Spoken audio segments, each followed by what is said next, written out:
We are pleased to introduce our work, Grounding 3D Object Affordance from 2D Interactions in Images.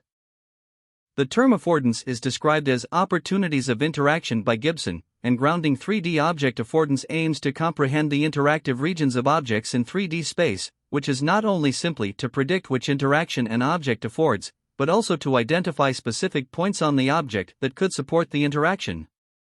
So far, the paradigm of perceiving 3D object affordance has several branches. One of them involves establishing an explicit mapping between affordance categories and geometry structures. However, locking the geometry with a specific affordance category may lead to the anticipated region being inconsistent with its affordance when objects possess multiple similar geometrics, resulting in affordance regional confusion. Besides, these geometric-specific manners have limited generalization for unseen structures. Another paradigm puts the agent in 3D synthetic scenarios to interact with several objects actively, taking the reward mechanism to optimize the whole process. It needs repeated attempts in a huge search space when meeting a novel structure, and is therefore time-consuming. These limitations motivate us to explore an affordance-compatible learning paradigm. Typically, humans can infer object affordance in the 3D physical world by watching images or videos that demonstrate the interactions. In light of this, we present a novel task setting, grounding 3D object affordance from 2D interactions in images. Given an object point cloud with an interactive image, the model should ground the affordance on the 3D object correspond to the interactive semantics in images. This task includes two essential challenges: alignment ambiguity and affordance ambiguity. The object in 2D demonstrations and the 3D object derived from different physical instance may lead to confusion when correspond the affordance regions, causing alignment ambiguity. In addition, the object affordance may change according to the situation, making ambiguity when extracting affordance. However, objects with the same category possess a similar combination scheme to meet certain affordance properties. Structures hint at these properties exhibit closer representations with higher similarity in latent space.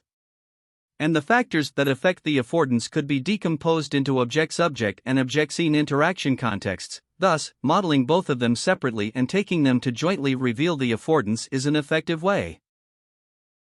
Here is the proposed IAG-net. It has two modality-specific encoders to extract the image and point cloud features.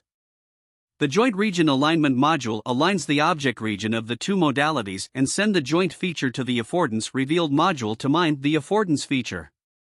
Finally, the joint object feature and affordance feature are sent to the decoder to get the 3D object affordance representation. One more thing. To support our proposed task, we collect the PIAD dataset. The dataset comprises 7,008 point clouds and 5,162 images, spanning 23 object classes and 17 affordance categories. We provide the overall results of all comparative methods in PIAD benchmark. Seen and unseen are two partitions of the dataset. We also show the ablation results of the submodule in IAG and the results of different backbones. Here are more visual comparison results. As can be seen, our method exhibits the best performance in both seen and unseen partitions. We conduct the following experiments to better demonstrate the model performance. The first one is using an image to infer with different point clouds. It shows that the model could anticipate 3D affordances on different instances with the same 2D interaction, objects of different categories, but with similar geometric primitives. Our model still properly infer the 3D affordance. When geometric structures are also dissimilar, the model does not make random predictions. The second one indicates that the model could anticipate distinct 3D affordances through different interactions. To validate the model in real-world scenarios, we use an iPhone to scan objects and test our model. It shows that our model exhibits a certain degree of generalization to the real world. Last, we give results on partial and freely rotating point clouds, which simulates the occlusion and rotation in daily life.